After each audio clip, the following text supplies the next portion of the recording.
Well, hello there, everybody, and welcome to another episode of the Rate the Record podcast, episode 25, halfway to 50, quarter to 100, quarter after 10 at night. Here we are recording the episode. I had to check the clock. I was like, is it quarter out? Close enough. It's a little after, but that's irrelevant to anyone watching and or listening. And your irrelevant hosts for the day are Kris and... Savannah. Exactly. We got to get hyped about being irrelevant. But relevant enough that you are here to watch the podcast or listen to it. So thank you very much for joining us. We hope that you enjoyed today's episode. Make sure you like, subscribe, follow, rate, comment, share.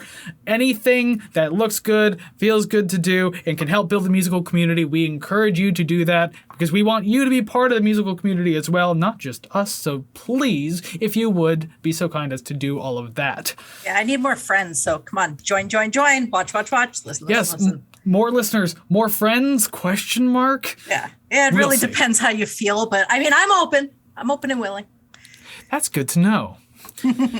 But we might already have some friends and the people who have been here before. Yes. And if you are a return listener of the podcast, welcome back. We are glad to have you here as always. We hope you enjoy this episode as much as you've enjoyed the other ones and listening to me stumble in my speech.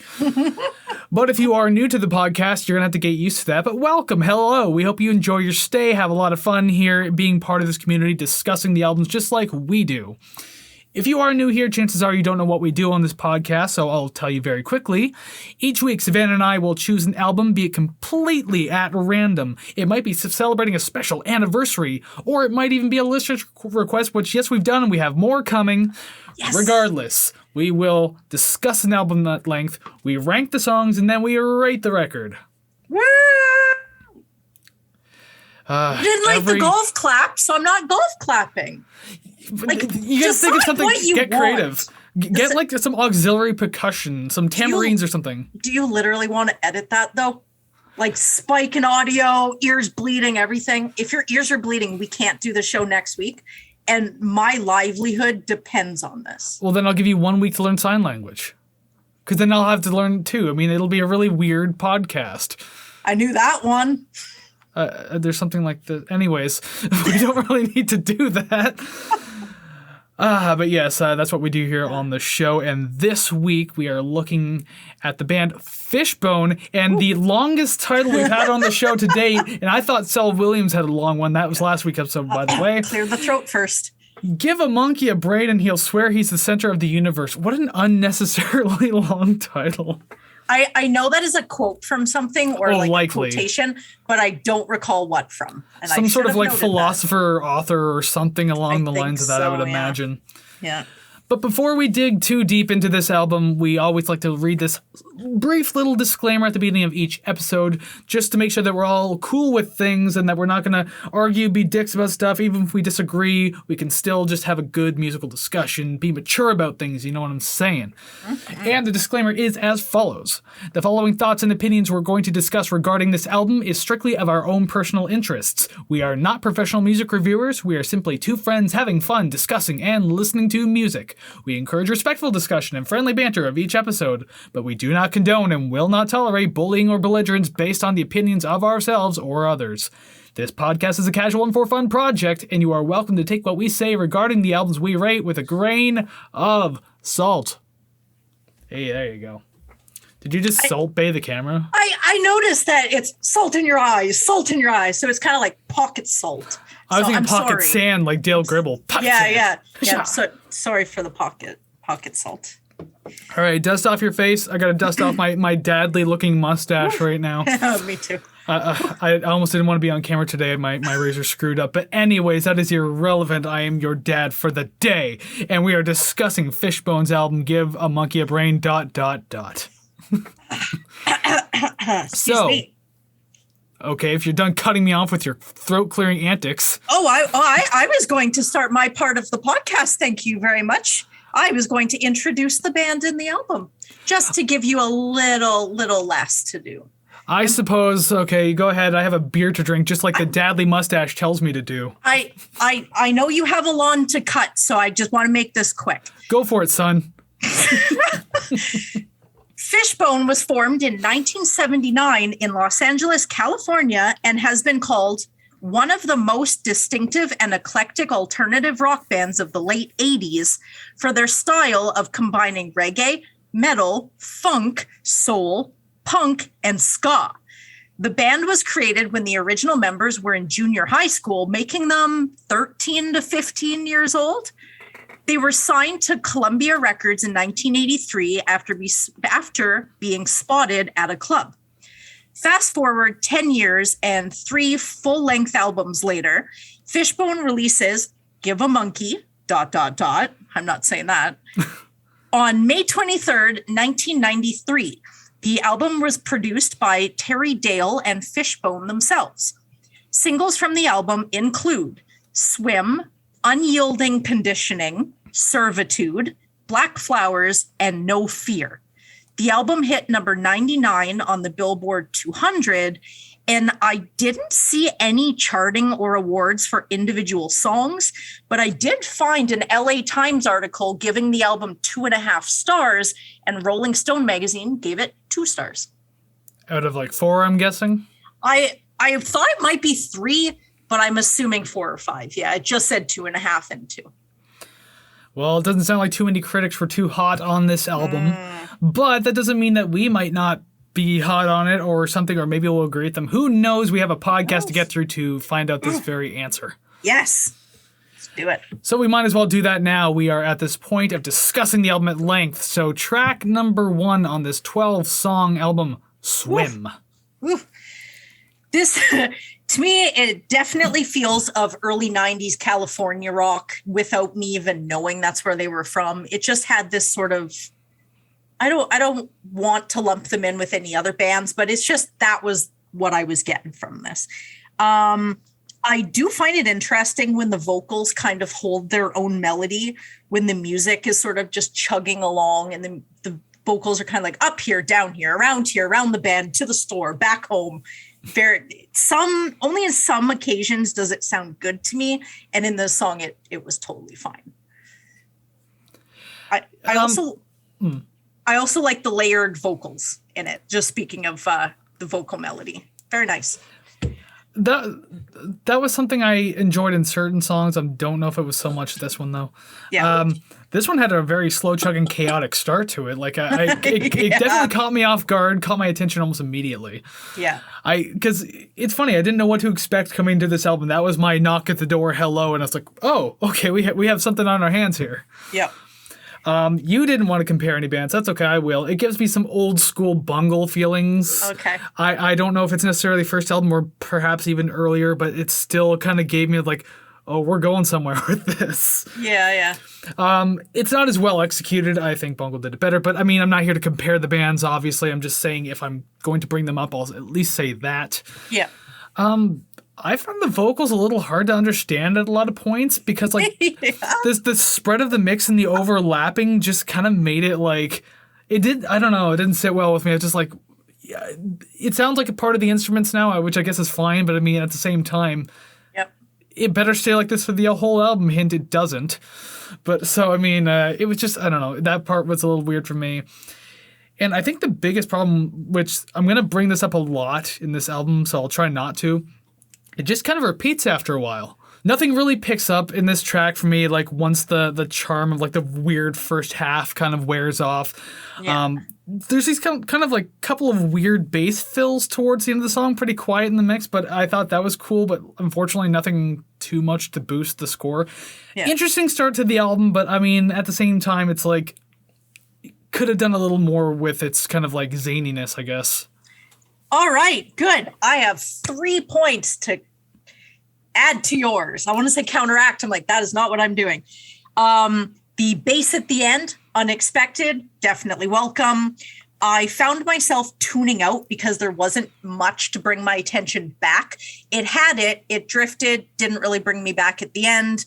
It feels like a jam band already. And personally, I don't know if this was the best song to start the album. I don't know what I would have picked, but it just, I don't know. It didn't kind of do it for me. Mm-hmm. Yeah. Well, yeah, fair enough. I think we kind of both agree on that then. Like, decent enough track as it was. A little repetitive, though. Probably not the best start. But it started it nonetheless, kind of got us in the mood for certain things to expect because this album kind of goes everywhere. Like, Yeah. you start feeling certain ways about songs like, okay, I like where this is going. And then suddenly the next song just destroys that expectation. That's coming up not too long from now, but we'll get there when we get there. We have a couple notes personally on such topics. Oh, yes. So, song number 2, since I guess we're done talking about Swim, Servitude. I do like the composition of the instrumentals in this one. It already feels different from the first track. The vocals are all right, too, but, I mean, they don't seem entirely fitting, so I didn't dox marks from it, but just, I don't know, something about the vocals didn't fit well with the instrumentals. It's hard to say. Yeah, but speaking on the vocals, though, I'm going to jump right into, like, the chorus, because immediately I get these clear, like, Alice in Chains, Jerry Cantrell influence and like these really thick, rich harmonies singing through the chorus. Even like, it's not just the harmonies too, it's like the melody of the vocals as well. It's just like, wow, someone's really wearing their influences on their sleeves today. Yep. I actually went a different direction, and this song kind of makes me think of a Maynard James Keenan vehicle. Can't really pick which one, but it just kind of had that vibe to me just from the first note of singing continuing on. I'm like, I could see this as something he's involved in. So maybe it's the vocal tone in the song, but that's where my brain was going. And I enjoyed the main guitar riff. There are some songs coming up where there's just like a little snippet of guitar that I'm like, oh, I really like that. And then the rest, I'm like, that's good. But like, it's just that little bit that I just wish was stretched through the whole song. So I'm glad that when I like a main riff, I'm like, thank God I get to listen to this again. There's more. So yeah. But like this one took a few listens to actually start getting into. Despite how obvious it might seem that I would get into it, it took me a little bit to kind of grasp what it was I was listening to, which sometimes it doesn't take that long. I'm like, oh, this is super easy. But then other times I'm like, okay, I literally need to listen to each piece individually over and over to really kind of get the idea. So. I think there's only a few songs on this. This doesn't really say anything about the score because I did like a lot of songs on this album. I think there's only a few songs that I wanted to listen to repeatedly, though. Yeah. Like some I songs hope they're the same. I hope they're the same as mine. Which I said there's going to be one. I said that off camera, by the way. Yeah, I said 2, so fingers crossed. We will with see. Those 2. Yeah, there were some interesting moments kind of sprinkled throughout this track and everything like that.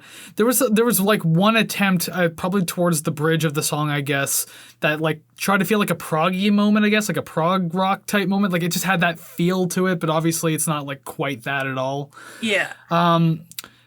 But this song kind of again falls victim to like losing its luster before too long. Like I enjoyed what was happening in the beginning. I was like, okay, this song sounds interesting, but then like nothing else really carries it beyond that point. So it was hard to get too excited as the song went on.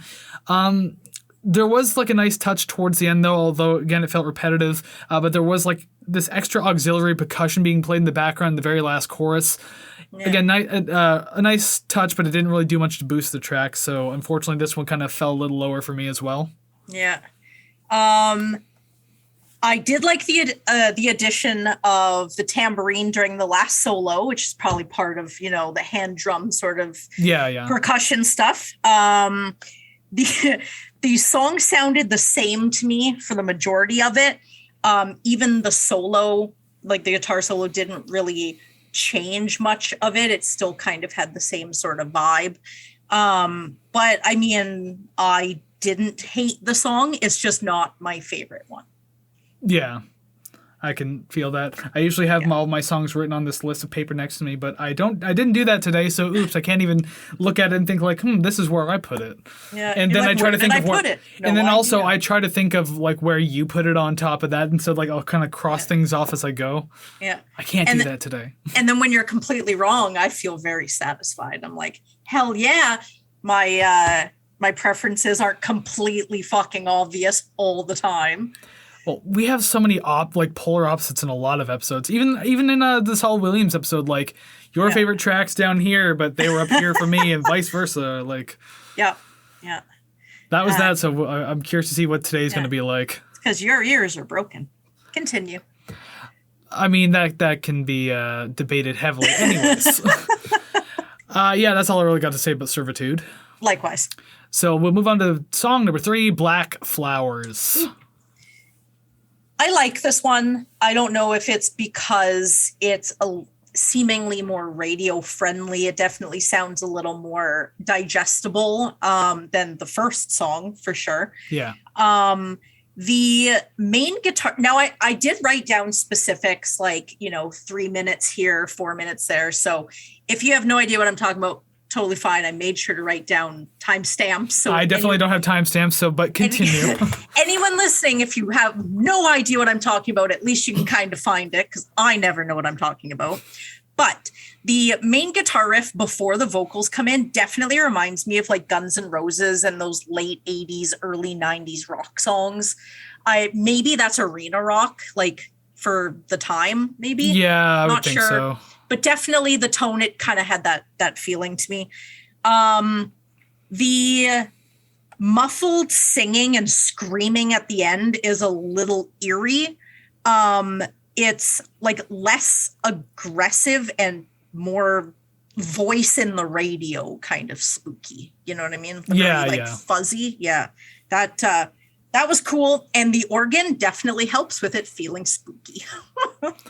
Yeah, that added kind of a cool texture to the song, I think. Yeah. I like the Mellotron type feel at the beginning of the song with like those flutes and everything like that. I mean, that's what I'm assuming it is. It feels like a Mellotron to me, so that's why I said it was. I'm glad you said that. I wrote down MIDI keyboard. I was like, I don't know. Maybe. Close enough. But regardless, it sounds nice. It has a like nice vintage record feel to it, so it's kind of a cool opening to the track. I like the slower groove of this track too. The vocals do sound better in this song than they think they did in the previous. Mm-hmm. So I don't know. Even though everything, not just the vocals, but like everything has this like very melancholic feel to it in this song. Yeah. Whether or not that's what it's about, I don't know. Again, we don't do lyrical breakdowns, but I don't know. Something about it just kind of caught me. Maybe I just like sad shit. I don't know. Yeah. The guitars and bass feel a little more playful in this song too, which was really cool, I think, because like it just adds a little more kind of like character to their composition. So it's a very good idea. There's a guitar solo in this song. I mean, there's a guitar solo in most of the songs, but I mean, like this one I thought was pretty cool. It has like this kind of like wailing, weeping type of melody, and then with the wah pedal on top of that, just kind of like adds, again, a lot more like character and like sonic feeling to it. Really good choice. And then, yeah, the organ and the organ bridge part kind of put me on edge at first because it's like, okay, where is this going? What are we doing now? Like, I liked what was happening. What are you doing? Yeah. But I do like where it led. But the song probably didn't need to be as long as it did. I'm going to say that many times in this album. And I will say, like, I think the average song, like, on average, songs are like 5.5 to 5 minutes and 45 seconds on this album. Yeah. So it's quite the sit down. I'll say that much. Okay. I definitely agree with you with the length. Although I like it, it did seem unnecessarily long. Yeah. The length of the song is like when the band extends the outro to the last song, or the outro to the last song of the encore, just enough that you at that point are just begging them to stop. Like, okay, they're going to stop. They've already played 4 bars. Fuck, they're playing another 4. Fuck, they're doing it again. And they don't change it. It's just the same thing. And it's like, God damn it. Yeah, and, like the lead singer's already like walked off stage, but they're still going. Yeah. Like he already waved to the audience, and you're like just gone. It's like you were supposed to go with him. I went to I saw Sam Roberts, and he had left the stage and like was like walking, I guess, to the audience or something. But the band is just playing the same riff as if he's on stage addressing the crowd. But he's gone, and everyone's like, "What's happening? Where did he go?" And everything. And it was just it. That's all I can think of when I think of that. Is just like, just stop the song, please. It was far too long. Just one more, I guess, comparison. The sort of screaming and spooky organ reminds me of Dream Theater's Finally Free because of the sort of, I guess, the play that's going on behind it, where you hear the footsteps, the car door shutting, the screaming, the this, the that. And I'm just like, that's what it brought me to. It's like a theater of the mind type thing. It wasn't until you explained that portion of the song, because like I that was on Metropolis Part 2, episode 3 callback, by the way, everybody. Yes. I can't remember how I felt about that song, but I didn't like that portion of it. So yeah, I find that annoying. Now, if you'll excuse me, now that you tied that in, I have to change my score for this song. Change that to a -1. Boo! Going through her eyes. Gonna bring that back every once in a while. Ah, yes. Shout out to you know. Yeah, shout out to the old school listeners who understand that reference. Thank you. Welcome back. Anyways, yeah, so that's all I got for Black Flowers anyway. Yeah, I don't think I could say anything after that. No, I mean, I think I've said enough about it as well. Yeah. And again, just one of those songs that was good, too long, but some parts probably didn't need to be happening, blah, blah, blah, whatever. Anyway, song 4, Unyielding Conditioning. And my very first note, absolutely the most incorrect choice of tune to follow the melancholic slow march of Black Flowers. Because we suddenly get this like uppy ska beat, and I'm just like, you can't do that. Okay, so just, sort of back, I guess, off camera, backstage stuff. The way I do my notes is I put my likes and my dislikes. Just, kind of, I don't want to just spew everything I like and then, shit on it for the rest. So Yeah. The only thing that I have in my dislikes, it says, and I quote, "What the fuck was that abrupt change in tone?" That's it. How dare you? Oh my God. That was the first note was, the fuck is this? Well, because it's the most noticeable. Killed it. Yeah, it's the most noticeable jarring thing because, like, you just rode this whole mood for, like, probably 5.5 minutes. I can't remember how long Black Flowers is, but it's likely 5.5 minutes. Yeah. But, like, then you go into this uppy ska beat, and it's just like, I'm not done feeling. What are you doing? Yeah, like, I can't be happy with tears in my eyes. Thank you. Yeah. I don't know. It didn't sit too well with me. I'm gonna be honest, I'm not super into ska, like, be it like, the reggae ska, punk ska, like, not super, like, I give it a chance all the time, and I've liked songs and bands that have done it, so, like, I won't say that I hate it.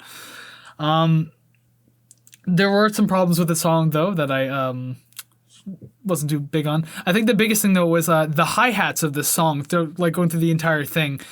They were really mixed heavily, like, front-facing in my headphones. And it became very distracting for too long, to the point where I didn't want to listen to the song anymore. It was just, it was too present. It was too there.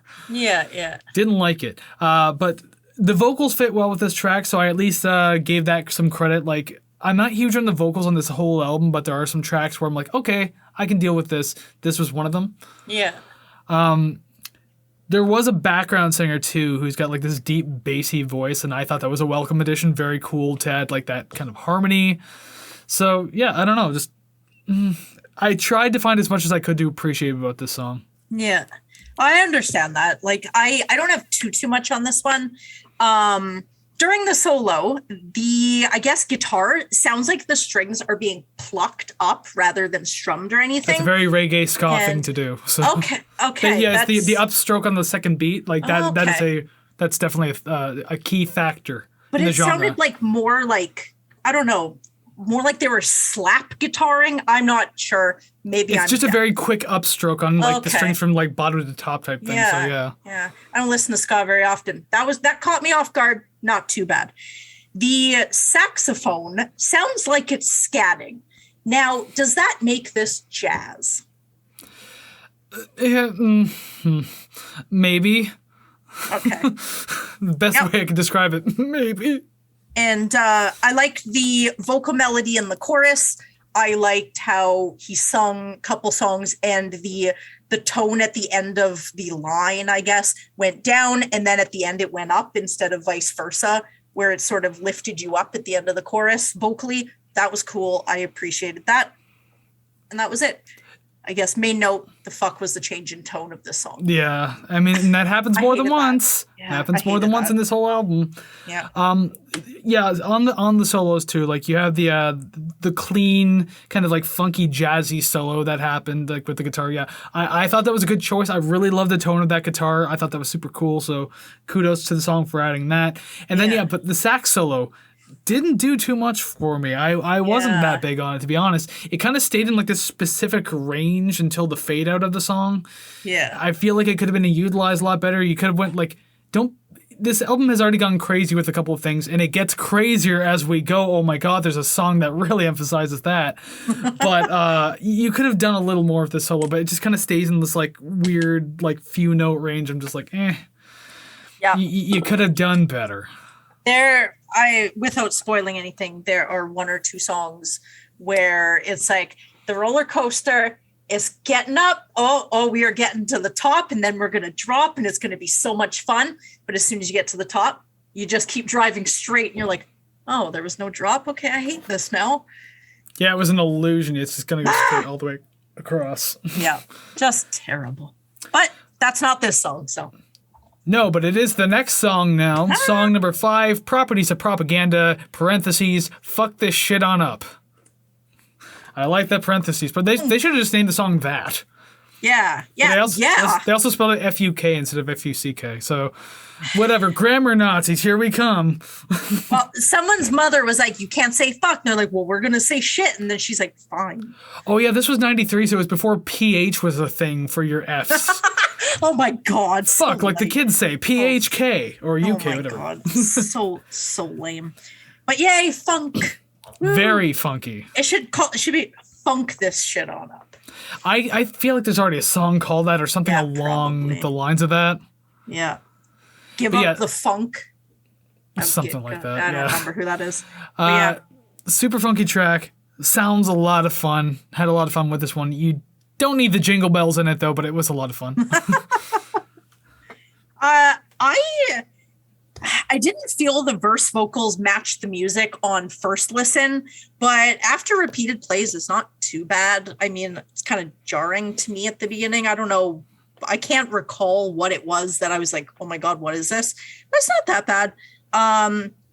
The fuck this shit on up part reminds me of another song, and I just cannot put my fucking finger on it. I listened to it 4 times just trying to figure that out. So if anyone is like, this sounds like this other song that I actually know the title of, let me know, please. Yeah, it does sound like a number of like different types of funk tracks I've heard in the past and even present. So I mean, like chances are it's a very common like theme or melody in a funk track, and especially during a hook. So you probably heard it many places, to be honest. Damn it. It's yep. This was to note. The disorienting record scratch at about 3 minutes 30 was cool, but I was definitely caught off by it because it felt like I was in slow-mo. Maybe I just wasn't paying attention. Like I think I know what you're talking about, but like I don't remember it. I don't know. Yeah, and I didn't write it down either. Kind of sounds like your ears are plugged and you're underwater. And it was just kind of like a slow, and then the song continued. Is weird, but yeah. I've mentioned this before already, and I think it was like definitely in the first song, but like the stereo mix of the song, like how everything's kind of spread out and everything, it's actually used very well in this song. I think everything kind of holds its right place, like in like all different like sections of the left-right speaker spectrum, I guess you want to call it. There's a lot going on in each speaker without feeling overwhelming, so I thought that was kind of a treat to listen to. And again, being a super fun, funky song, I mean, thank you for doing that properly. Probably goes on way longer than it needs to, because like the jam just felt repetitive after a while, so it's not like it kept bringing in new things as a jam, but it was still a very fun track, so whatever. Like I try not to dox it too much. I could handle this song being long because like I felt listening to it that there were many places that it could go. Unfortunately, by 3 minutes in, it did not go there. And at 4 minutes 30, I really wanted a spotlight guitar solo, I swear. The war is on. Anybody watching the video, and sorry for audio listeners, you are missing this very annoying kitten that I have. She just won't stop. At She 4 wants on that minutes, table. oh, I know, and all that's on the table is everything I'm using. At 4 minutes 30, I really wanted a spotlight guitar solo, and there was one, but it was sandwiched between everything else. And I don't recall if it's the vocals or if it's just something that's louder in the mix. I could hear it, and it felt like it was caught in a cage and it just wasn't being let out. And then the song ends, and I was like, give me more. I wanted more. There's definitely a lot of moments like that on this album too. Like, I don't know, just things that could have been like done better, written better, just utilized better. Yeah. More better, please. Better, gimme now. All right, well, we'll see if the next song does that, which may or may not. I don't know. Number 6, The Warmth of Your Breath. I mean, I immediately smelled like garlic when I saw that title, so I mean... Gross. I don't know what that says about me, but anyways. Yeah, go ahead. Oh, I know that I reference other songs quite frequently just because, you know, a 2-note run will remind me of something or something will pop into my head. But after the hi-hat hits at the beginning, all I could hear was Rancid's White Knuckle Ride because it's just the exact same tempo, exact same, I guess, beat, which I would assume is fairly common. But yeah, not that I hate this song, just go listen to that one. It's pretty good. I don't know what this was in the song, but it was like little yips. It was like, yip, yip. And all I could picture was a white Yorkie dog with like red tear stains in its eyes. I find those dogs annoying. And they have bloody tears, apparently. Well, no, because like white dogs will always get like rusty burgundy looking stains near their eyes if you don't clean their eyes often. Okay. Yeah. So it just makes the dog look old, crusty, and disgusting. Or it sounds like a rubber chicken. I wasn't sure. I was hoping it was the dog.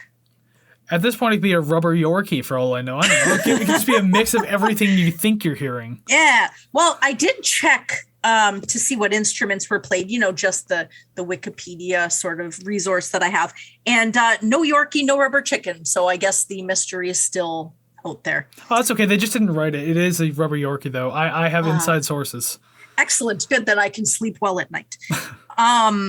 And I could hear like a surfy kind of guitar riff underneath the main riff during the verses.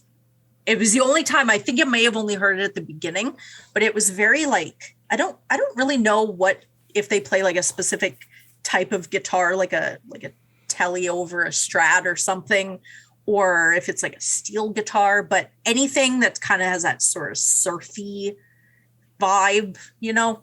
Yeah. I could hear that. I liked it, but then it went away and then I was sad. See, it's always these moments that I don't remember, because like even if I listen to the song a couple times, like I have to listen to it like a lot to remember certain parts. So like that's why some of these reviews can be weird sometimes, but I try my hardest. Oh, I can definitely relate. This one I listened to 1,000,000 times because I kept zoning out. I did like how this song got back to being quirky again. So that was like, I thought that was fun. It was a good pickup to the pace and energy. And you comparing it to Rancid, well, I'm going to go ahead and bring back Mike Patton, because if any excuse I can have to bring him back, why not? I actually wrote, it's a good thing Mike Patton isn't a dick like Anthony Kiedis, or he would bitch and complain that Fishbone was copying Bungle or something. Yeah. Oh man, Anthony Kiedis is such a dick. Anyway, go listen to the Red Hot Chili Peppers episode, so you know both of our opinions on Anthony Kiedis. I think we mainly discussed that in the Bungle episode, did we? episode 7. Yeah, because then I mentioned how, like, going off topic here, just Kiedis trying to bring down Bungle because you're copying my rap funk style. Well, go listen to the Red Hot Chili Peppers episode so you can hear how much I just don't want to listen to Anthony Kiedis sing ever again. And then listen to the Bungle episode. Give us views. Yeah, we need money. That's what we're trying to like get to the main bread and butter here. Turns out the whole episode's just an ad. I thought it was really interesting that the song kind of had these moments of what felt like thrash metal in it, because like you had the insanely fast double kicks and everything like that with the fast like snare drum and everything like that. Probably the most metal part on the album so far. I wrote that when I heard the song, and I think I could safely say the most metal part on the album, period. Yeah. Like you have like chuggy metal riffs, but I mean like those damn near blast beats were probably the most metal thing I've heard on this album. Yeah. It's just the weird mix of that and like funk is done actually really well on this track, so I had as much of an appreciation for that. I had more fun with the song than I had originally anticipated. I didn't know what I was going to think in the beginning. But yeah, I ended up liking it more and more as I went because of stuff like that. So right on. All right. 3 minutes, 20 seconds. The bass, sound, tone, way it's played, no idea. Very slappy for what I assume was the bridge. There are a lot of songs where I'm like, I think this is the bridge. Is this the chorus? They say the song title. Has to be. I liked it. Bass was awesome. That is definitely going to be a theme coming up. The bass, I like it. It is loud enough I can hear it and loud enough I can fucking appreciate it. You have my heart. The end of this song felt like it was ramping up to something. I kind of the same with the roller coaster, just bringing it up there. There was nothing. It was tension and then flat ground. And I feel like I might be selfish for repeatedly asking for more from these songs where it brings me to this. It's like, oh, we're going to bring you to your favorite place. I'm like, sweet, let's go. And then they bring me there and then they disappear and they like go home. And then they leave me there alone. And I'm like, this is not what I thought this was going to be. And I think I am getting more snobby the more albums I listen to. Oh, great. We're on episode 25. So by the time we hit 50, you're just going to be like queen bitch. I might get a crown. It's also a David Bowie song. We had to cover David Bowie for that episode, I guess. Done. It's just funny how you said it's kind of like flat ground, because I thought like when those double kicks for the drum like kind of came in, that was literally the drop on the coaster, but like going at a 90 degrees drop from like 10,000 feet in the air. I think I was referring to the end, where it's like the end kind of amps up in intensity. Not sound, but just physical intensity. And then it just sort of ends. So it's like, the end is I don't know, but it felt like it was unresolved near the end. I think that was kind of a few tracks on this album anyway. Yeah. Oh yeah. Yeah. I'm pretty sure more notes like that will come up as we go. But we can get to song 7, Lucky 7. One of my favorite types of pies, lemon meringue, meringue. So good. I also did not remember how to spell meringue. So I just used my phone to tell me repeatedly, and I will still never remember. Well, like phonetically, it's like MERANG or something like that. But yeah, no, it's like meringue. Those French. Damn it. I shake my fist at you. Yeah, the vocals sound smooth and a little sexy, like making out with a lemon meringue pie. That's a very messy time. Yeah. I hope you brought protection. I was going to say more, but then I said making out because I'm like, you know what? That's an image that I can actually handle. That's fine. I was gonna say if you're gonna go on this whole thing about fucking a lemon meringue pie, when I say bring protection, that just means several napkins. Yes. And maybe even like a wet wipe. I don't know. Yes. Now I sound like the weird one. Yes. The background vocals are like just enough to emphasize the main vocals. Like I don't find that they're too much. They don't really take over in this one, but like you can still hear them. So I feel like it's mixed pretty well comparatively. So I like that. I thought that this song started out promising enough. I love the instrumentals, super funky, like pretty chill, more or less. I honestly feel like vocals weren't needed for this song. I think it actually would have worked better as an instrumental track. Yeah. So you don't really get that on this album at all, which is unfortunate because I feel like the backing band I'm pretty sure that I think the singer plays instrument too, if I'm not mistaken. But regardless, this should have just been instrumental. It would have worked a lot better that way. Yeah. But I will say, though, even with the vocals, the chorus is fantastic. Really enjoyed it as compared to the rest of the song. Like the harmonies, the chord progressions, everything about it is really great. So I had a lot of fun with that. And I mean, another song that was probably just too long would have been good as a 4-minute track, but no, it just kept going and going and going. It was, I don't think it was quite 5 minutes, but it was still like you could have cut like a minute off. 6:10. Fuck me. Fuck me with a lemon meringue pie. So yeah, it would have worked well as a 4-minute track, not a 6-minute 10 song. Yeah. Jesus. So I disagree with the length for this one. The way I kind of figured the song is it had the beginning, like sort of the beginning half, then it had the horn solo, then it had the mute, like I guess the regular song in between the horn solo and the guitar solo at the end. So to me, it kind of felt like it was 2 songs butted up. So I didn't really find that I was sitting there waiting for the song to end. It just sort of, I was listening to it in pieces. So maybe I just sort of broke it up. So it didn't seem too long.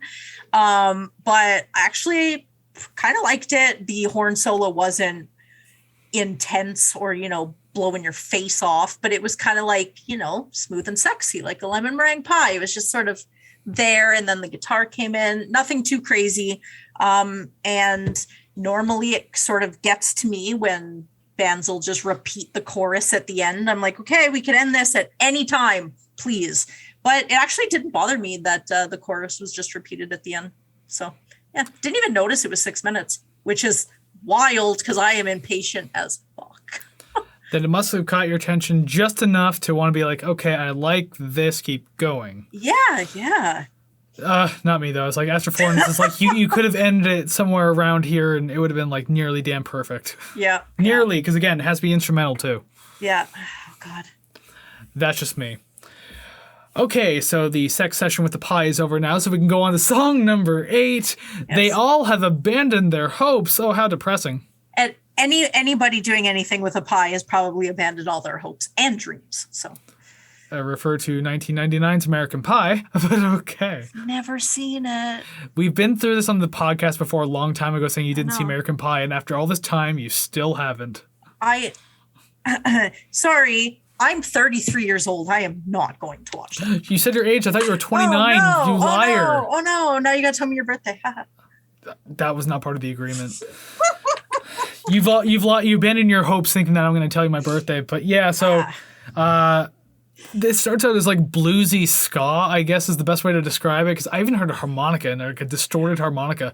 Okay, good. Then that's what I heard. Well, I'm thinking it is. Like, that's what it reminded me of. But regardless, I said, all right, I'll bite. This, again, despite the fact that I don't really like ska all that much. Yeah. This doesn't really sit well with me as a come-down track off the last one, because like there was still like a bit of energy to it. I'm not really sure where else this song could have gone on in the set list, though, but it feels weird in this particular spot. So yeah, I don't know. I try getting all that out of my head and being unbiased about it. But again, just shut me down if you've heard this before. Went on a little too long. It kept going and going. I mean, despite clearly important lyrical content, not breaking down the lyrics, I didn't read them, but I could hear a good chunk of them and realize like it was talking about like political stuff, I'm guessing, for the most part. There's just not enough carrying this song for me. It just kind of rides out fairly plain all the way through. Nothing really happens to kind of intensify or excite the moment. So that's all I can really say about it. Like I didn't care too much for this one. So I don't want to penalize songs just for my personal preference, because if it's a good song, it's a good song, regardless if I like the genre or anything like that. If you know me and have talked music with me at all, you know I do not like reggae. I can't get into the slow tempo. It's not my thing. So I kind of had a hard time listening to this one, or at least wanting to, because I heard the beginning and went, oh, for fuck's sakes. But I stuck it out, and I stuck it out more than once. Like I said before, the bass is pretty loud in this album so far, and I'm totally okay with it. I could really hear it in this song. super cool. That's probably going to be your favorite part about reggae then, because it's usually like a pretty front-facing bass. Yeah, and if they could just eliminate all the other instruments, it'd be spot on. I like how the bass follows the vocal melody for the most part, where it'll just, the other instruments are doing their own thing, but you can still hear the vocal melody in the bass even when the singing isn't happening. So that's nice. Now, the image that I got from this song is it's during this song, the festival crowd is passing a joint in preparation for the headliner, Fish.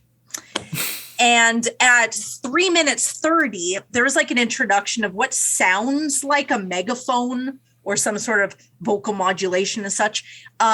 So if it is to sort of be like a megaphone, the security is telling the crowd there's no smoking and they will be ejected from the festival if they continue. So that's what I got that's the image I got from that. Yeah, I won't penalize the song because I don't like reggae, but don't like reggae. Well, and I already said that already, so it means not news to the podcast at this point. So you're safe. This is your safe zone now. Yeah. Yeah, I just don't want, any letters from any members of Fishbone going, what the fuck? So, I'm really just trying to coddle these millionaires. That's all.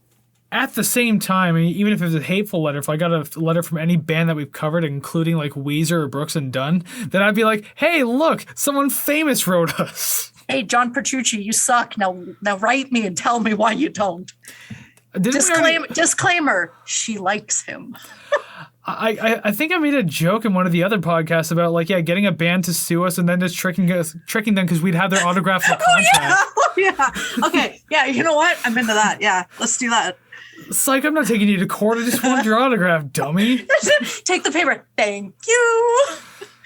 And then you're sitting in a courtroom, everyone's waiting for you to show up, and you're just at home, it's like, fuck yeah. What's that, court today? Summons? What? But also, one last note, if it is indeed a Fish concert, I don't think people are so much smoking pot as they are taking small blots of paper on their tongue.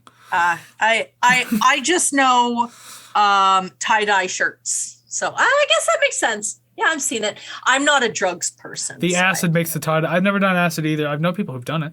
Yeah. And as far as I'm concerned, it doesn't sound very cool. Don't do drugs, kids. Someone says pot's cool. Someone says acid, and I just think Drano for some reason. So I don't know. Maybe I'm thinking meth. I just think acid wash jeans. So weird right angle we took here.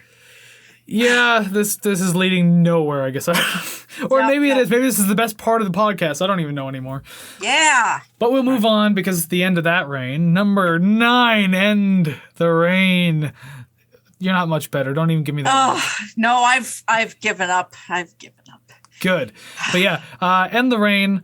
I don't know if the style jumping bothered me too much in this one because this is another one where that it clearly changed because it went from a ska track to a clearly alt-rock track. Yeah. Very different. I guess it didn't bother me too much, even though it was, again, pretty jarring. I felt like the vocal harmonies in the chorus were mixed way too high. They were just it drowns everything else out and just bothered the ever-living hell out of me. I was like, yeah, you're ruining what could otherwise be a decent chorus, I guess. Yeah, it actually kind of killed the hook for me too, although the hook wasn't all that standout for me either. So, I don't know. I like the way the song sounds, but there's also a lot of it I just don't like because again, things were either mixed wrong, it was a little too repetitive again, nothing kind of picking up. Definitely a product of its time though. I mean when I can actually say to myself out loud, wow, this sounds like it's from the 90s, then it must be doing something good because it sounds like 90s alt rock, almost to a T. Yep. And speaking of the vocals in the chorus, I feel like they got a little too louder, or I don't know if it got louder or anything in the final chorus. Maybe it's the guitar that came in behind the vocals, but yeah, they got turned up. I didn't like it, and I actually cut off the song early because of it. I was like, just shut up. I got angry. Yep. And turned off the song, which is unfortunate because again, it's not the worst song on the album, but just annoying when it came to those vocals. I have a remixing and remastering suggestion that I would like to present. At 4 minutes in, where it sounds like the song might start ending, the chorus comes in again. Okay. Now, I think it would have sounded better if they just said, end the rain once, and then had another solo. But no, they sang the fucking chorus 2 more times. Okay. Didn't change it either time. Okay. So if they had, sort of not a false ending, but just sounds like that's where it could end, then it comes back. This says end the rain, get a guitar solo. Then you have the part where the melodic end the rain sort of singing comes in, have that over top of the solo, fucking end the song. Okay. We didn't need to hear the fucking chorus a million times when half the chorus is just end the rain, the rain, the rain. Stop it. Stop it. Annoying. And I could hear the guitar starting to solo behind the rain of the chorus. And it, again, felt like it was locked in a cage, just begging to be released. Then the song ended. I liked the song. I liked the beginning. I liked everything up until 4 minutes. Everything after that. You blew it. Yeah. All I can do is just look at you like your mother does when you come home late. You're just like, the audacity. I could smell beer on you. It's 2 a.m. Exactly. No, go to your room. So for about a minute and a half, I was pissed. Your punishment's your hangover. Yeah. And listening to the end of this song, that was annoying. But the rest of the song was good. I liked it. It was the last minute and a half just drove me bonkers. Yeah. Just too much vocals. I wanted more music at the end. More of a resolution. I have a feeling that you probably liked the song more than I did. Because again, I like the sound of it, but just from the sounds of it, you probably liked it more than me. I would say so. Yeah. This is not one of those, it's not the one I thought we'd match on. Yeah. Even though I knew it would come up somewhere. I didn't even write it down, but I knew it would come up somewhere where with all repeating vocals happens a lot in this album. Yeah. I was just wondering when you were going to make a note about it because you have in the past and I was just waiting for it to come in and this was the song. Yeah. Because in my head that the end would have sounded so good. Like you don't even have to change the solo. Don't have to change anything. Just fucking cut that part out. And that's it. Just cut an entire chorus and maybe 75% of the other one. And that's it. I feel like you could do that with a lot of songs on this album, just not have it be as long as it was. Yeah. A little bit more music, a little less repetition with the lyrics. All right, so we'll move on to the next song then because your frustration of the ending of that one leads into the absolutely psychotic nature of song number 10. And I just want to preface this real quick. The song is called Drunk Schizo. I know it's not technically good to say in 2022 anymore. It's just the name of the song. Yeah. So I'm going to say that a couple of times, but just letting you know, that's the title of the song, and that's the only reason why I'm saying it. There we go. Yeah, this one feels like a lot like a metal, punk, and funk kind of mix. There was just a little bit of everything in this one. It got really chaotic. Like the composition of it was absolutely insane, almost avant-garde feeling, and it really kind of keeps you on your toes all the way through. That is until it gets to the very jazzy middle of the song. Which was incredibly unexpected, but very welcome. I mean, the sudden change in this, because I can't stress enough how crazy the verse is and just how it's kind of all over the place, very repetitive. It kind of reminds me of some old punk tracks from the 80s too, like the way the vocal delivery was there, which I would almost promise you this song was very influenced by that kind of stuff. But when that soft kind of jazzy middle came in, it gave me a genuine laugh out loud. Because I wasn't ready for it. And I'm just like, oh, wow, you really went there, didn't you? Yeah. This song reminds me of so many artists, but the thing is I'm having a hard time pinpointing any single one that I'm thinking of. I feel like when I've got one pinpoint, it's no, that's starting to change a little bit now, blah, blah, blah. I don't know. I had a hard time with that for the whole thing. Yeah. I would have loved to have been in the studio while they were doing the psychotic background vocals or sounds while they were recording them. There was just people going no. I would love to be in the studio for that. Just be the producer behind the board. Can we do another take? Could you change up on the first and third nah? Thank you. Can you replace those news with nahs and then replace the nahs with do's? Thank you. Can you do all three? I don't know. My God.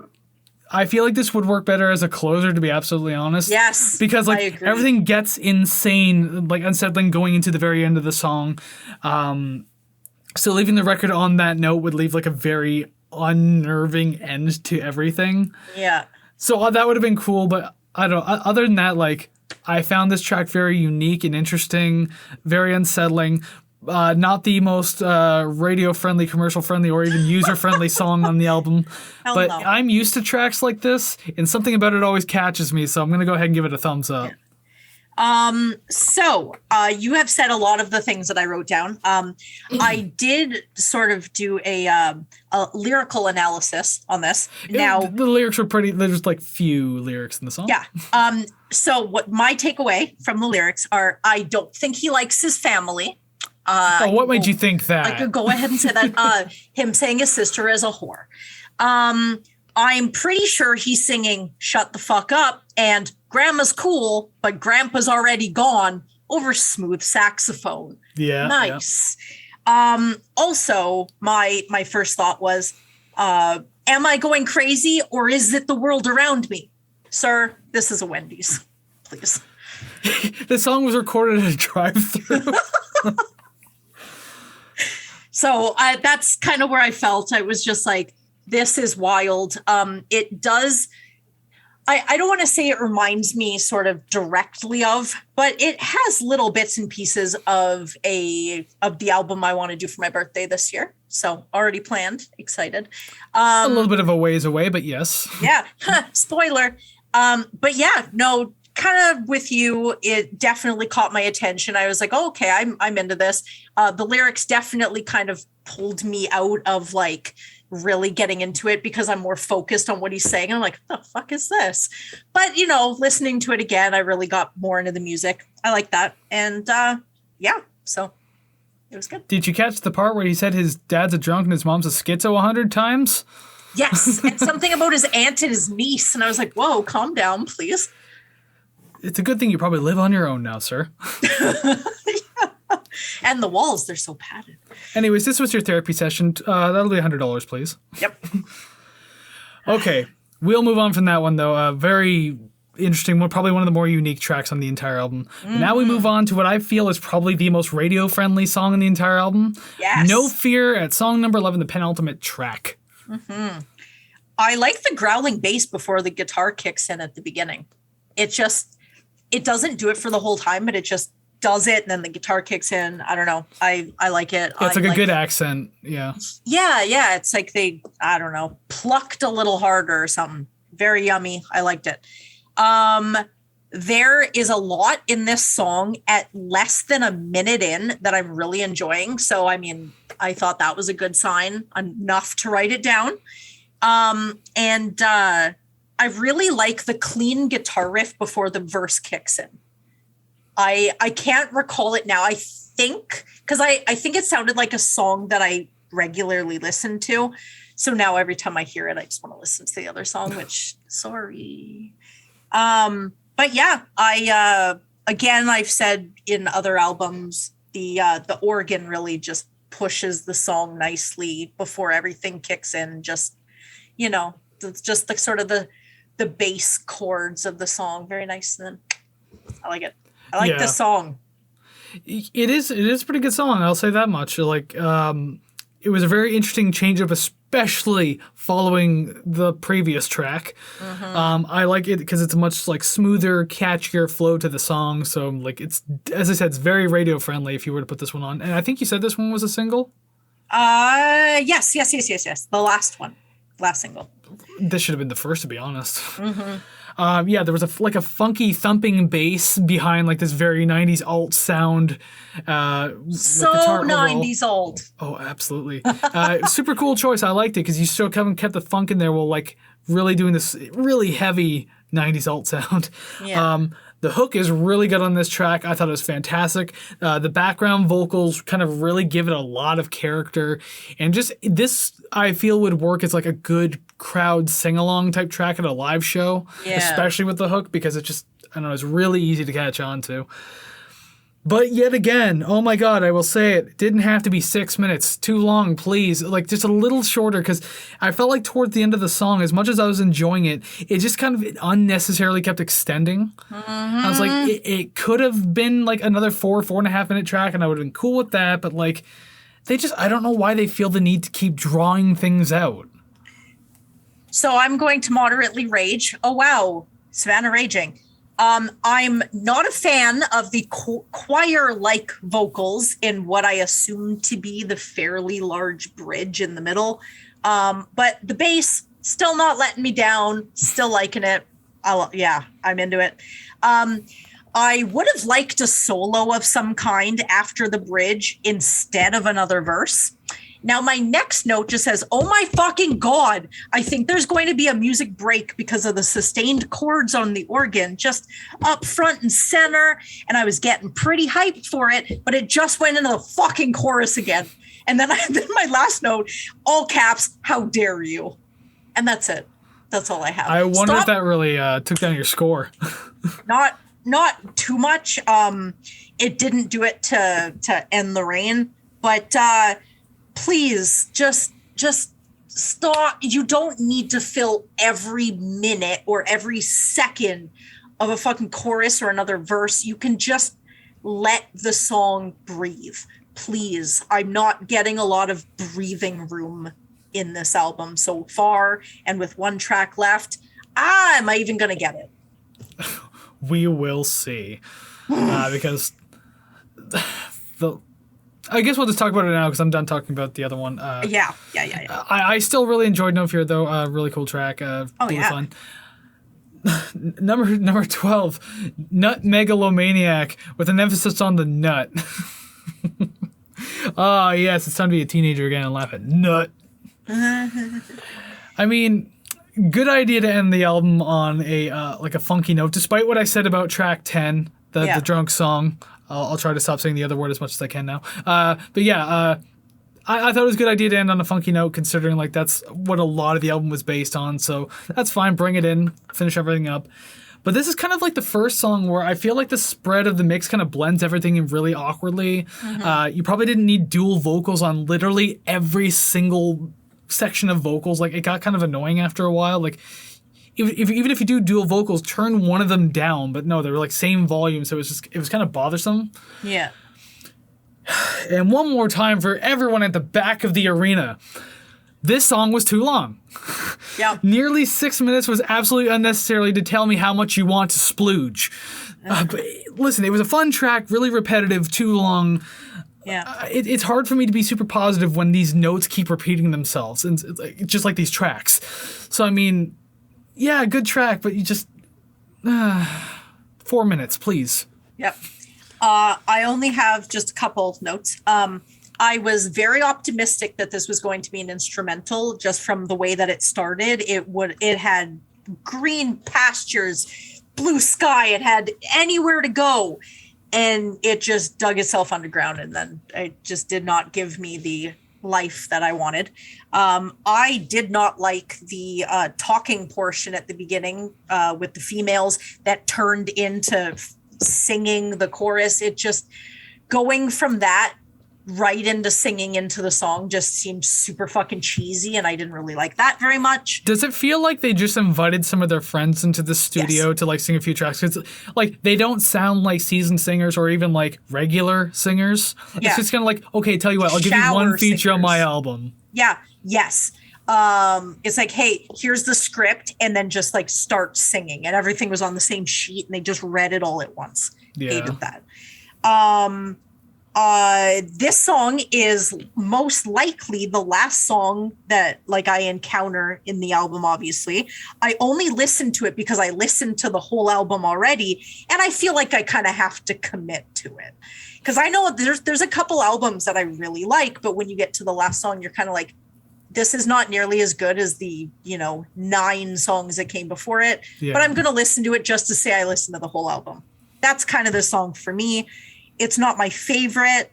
I didn't absolutely hate it. I didn't tank its score, but don't expect it to be very high at all.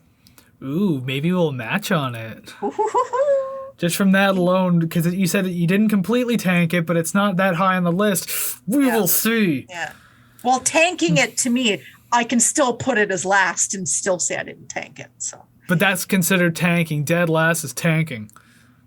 Well, we'll see. I don't want to spoil too much. Yet. Dun, dun, dun. But the good news is, we're done busting nuts over here. That is the end of the Give a Monkey ... album. Hey, I had to go on the nut joke there because... Yeah, and I had to it. So. But yes, we reached the end of the album.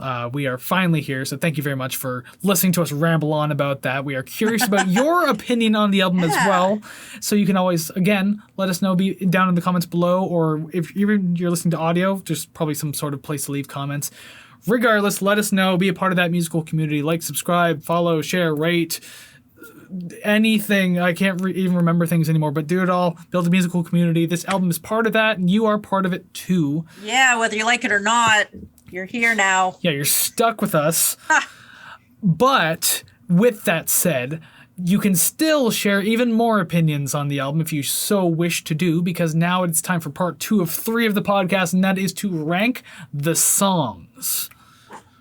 Well, there are 12 songs on this album, and of course, 12 to 1 is what we're going to do. Worst to best, or some albums don't have that, but this one I feel has that. Yeah. Absolutely does. Okay, I'm just going to go ahead and say that I tanked it. Sorry. Whoops. Oh, well, we're here now. Too late to change anything. Yep. That's it. With that said, the graphics above our head, boom, have changed to words, which is our names, and numbers that need other words next to them. So yes, a lot of words will be above our head momentarily as we rank the songs. So let's get this all started with my number 12, Unyielding Conditioning. Not Megalomaniac. You did tank it, eh? Yeah. No. I didn't score it a 1 or anything, but I guess in the grand scheme of things, yes, it has been tanked. Absolutely. So number 11, they all have abandoned their hopes. Swim. I see. Sorry, I'm just trying to see where my my future holds here. Oh, I thought you were building suspense. No, not at all. I just can't read. All right, so my number 10, Nut. The Warmth of Your Breath. Don't do that ever again. I can hear it. I'm being gassed out. I have a 4D camera. I can smell your breath. Oh, gross. Song number 9, End the Rain. Servitude. I'm starting to get a bad feeling about this. Same. Well, number 8, Swim. Unyielding Conditioning. As much as you don't like reggae, I'm surprised that song made it that high. And the other one, too, to be honest. Okay, so number 7, Servitude. They all have abandoned their hopes. Well, at least they kind of went side by side, just like mine did. Number 6, Lemon Meringue. Black Flowers. I don't like that look on your face for a second, that hesitant look. Yeah. Number 5, Drunk Schizo. No Fear. Oh my god, we're not getting anything, are we? No. We actually aren't getting anything. Number 4, The Warmth of Your Breath. Properties of Propaganda. Properties. Nothing. No, absolutely not. Number 3, Black Flowers. Drunk Schizo. Number 2, Properties of Propaganda. Lemon Meringue. Lemon Meringue. Lemon Meringue. Number 1, No Fear. End the Rain. This is our first 0 out of anything in I don't even remember how long at this point. End the Rain I like if I ended at 4 minutes and then I just cut the end and where I think it ends, that's where it ends. I like the song. It's pretty good. For that reason I thought it wouldn't make number 1. You'd like it enough, but because of that minute and a half it was too long to be number 1. Savannah, you never score anything high. Savannah, you're scoring things too high. What do you want from me? Savannah's allergic to A and S tier albums. It'd be hilarious. Actually, I'll have to tell you off camera because it has to do with an upcoming album. So that's fine. Actually, we can go off camera right now as I pull up the record rating screen since we've now ranked all the songs. So let's see where this album ends up. Yeah, let's see how much praise and adoration Savannah's going to get. Woo! It's a good. I can just cut that out. That's fine. Aw.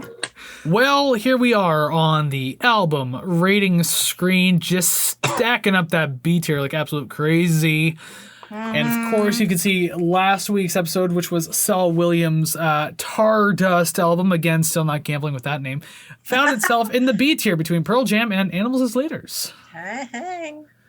Doing pretty well for yourself, but now you'll notice Fishbone, of course, is in the waiting room, waiting for their rightful spot somewhere on our list. Mm-hmm. They're probably hoping it'd be a little higher, but I've got this feeling that it probably won't be. Whose fault will that be? Yours, probably. Yes. As per usual. Well, you tell me your score first, smart guy. No problem, and I'm not exactly ashamed of it either. I think this is fair considering what I liked and didn't like about the album. 67.91%. Now, tell me what you got, smart guy, also.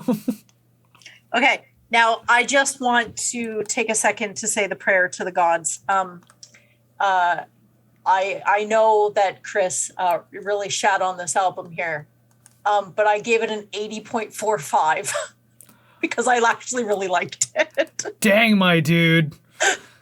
80.4. Holy shit, you actually, for once in your life, A-tiered an album. I know, and the parts of the album that I didn't like, I could look past them enough because of just, I kind of took it as like a wacky album. So when I think of it as wacky, it's not nearly as bad.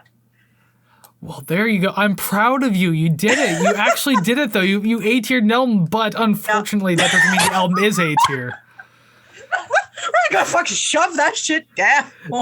This time it was my fault, but you know what? I stand by my choice. So that comes to a total of 74.18%, which I'm pretty sure has to be like sitting right next to Saul Williams right here. All right. So you said 74.18? 1.8. Yes. It is just one below. So between Pearl Jam and Saul Williams right there. We just put a band there. You can't just keep putting more bands there. Yep. But again, well, I guess it's mainly my fault. I mean, Pearl Jam, 100% is your fault. Pearl Jam is 74.1, like 10. So very, very. 0.08. Yeah, the last two albums have been dead tight to that too. Like very, very close. Dang. We have reached the end of the B tier. Oh no, I have to go into my backup plan now to fit more albums in. Uh-oh. Just make it smaller and smaller, more obnoxious to try and read. That's kind of the plan. I'm not even kidding. All right, now we're gonna have a 5-year anniversary game. Everybody has to try and figure out what the hell these albums are. Just go back and watch the older episodes, and maybe you'll be able to figure it out. Here, full. you know what? I'll do it in real time right now. So what I'll do is kind of shrink down the albums to about the size of another record there. Excellent. Boom. There we go. You saw it all in real time, shrunk it down so we can fit more and more. I'm going to keep doing that. And actually, it's going to get to the point where there's going to be 2 rows in the B column pretty much. Yes. That's going to be team. Eventually, it's going to be very complicated to take care of. But hey, that's what it is. Yeah. You know what? I tried. After all of the verbal lashing I get week to week, I'm like, you know what? I'm going to listen to this album and I'm going to fucking like it. And I fucking liked it. And we're still in the B tier. You know what? That's it. I quit. I'm out of here. Ooh, solo show. Finally. I'm still here for that. Liar, you said you were quitting. But yeah, now I know what this feels like, and I apologize. Well, then, we almost had a pretty solid A-tier album, but then I ruined everything. I'm going to get on you for the one time you do that to me, but totally ignore the other 24 episodes that I did it.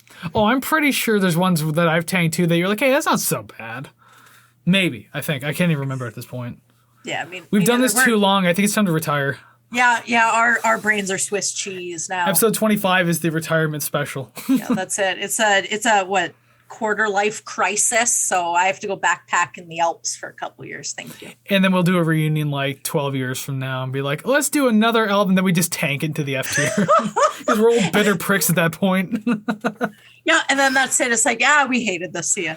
But that's not the case. I love it. We are so sorry that we came back.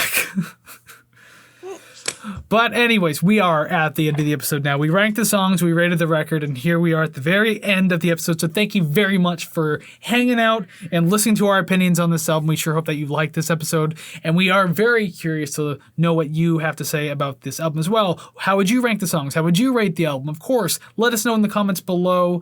And don't forget to like, subscribe, follow, comment, rate, whatever stuff, the hand gesture, jazz hands. Yeah, do the things. But you don't just have to do it here on YouTube or whatever audio platform you happen to be listening on. You could also do it on social media at Rate the Record Podcast over on Facebook, Instagram, and TikTok, at Rate the Record on Twitter. And of course, if you feel the need to so much, you can just go ahead and send us an email, ratetherecord@gmail.com. Don't worry, we check it occasionally. Yeah. and I do just want to make a point. Anybody who does comment on any videos and has a comment directed to me, I do read them. I am just so terrible at responding. I swear to God, I will respond to you. It might be months later, but I see you. I love you. I'm sorry. Well, if you pay me, then I will respond for you. I'll be your PR person. I can't say that I'll put you into the most positive spotlight, but I'll respond for you. I think you said the quiet part loud, so I'm going to go ahead and say no. I'm just very brash and honest. Fair. As I will be when I comment for you. Yeah. And as for me, I'll respond to everything because I'm always there anyways. I have no life. But yeah, so go ahead and let us know what you thought about the album or just other albums in general that we've covered in the past. Really want to hear your opinion on it.